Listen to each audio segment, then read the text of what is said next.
Clint Eastwood came into my life in the form of a lone cowboy. He had no name, but was great with a gun or two. As a child, I watched all his spaghetti westerns, and probably because my mother liked Lee Van Cleef, I did too. I think I also began to discover things in my own makeup when watching these movies, because the baddies were so bad, so nasty.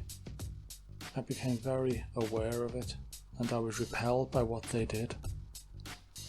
The Indian, played by Gian Maria Valenti, was somebody you did not want to be at the mercy of, and is unforgettable in For a Few Dollars More. I was enthralled by Eastwood's portrayal of a mysterious man who could meet with the devil on equal terms, but was not a bad man.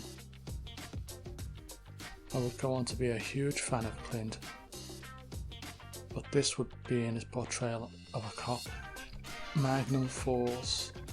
Now, I mention Magnum Force first because it was in fact the first of the Dirty Harry films I would see back in the 70s. It was not until the mid-80s I would even be aware of Dirty Harry or The Enforcer, and what a revelation they were. I think I had even seen Sudden Impact before I had seen The Enforcer. My turbulent life history dictated the viewing order.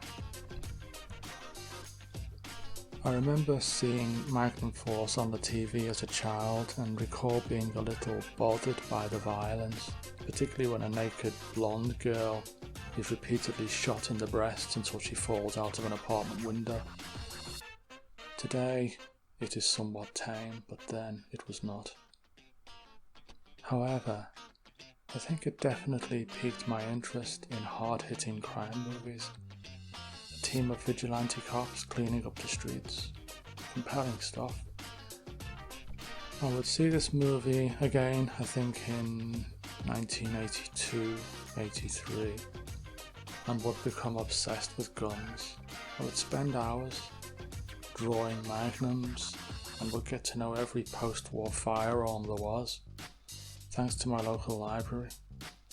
I knew the names, calibers, and dreamt of owning a Colt 45 1911 with a lovely patina. Had I grown up in America, no doubt I would have realised that dream.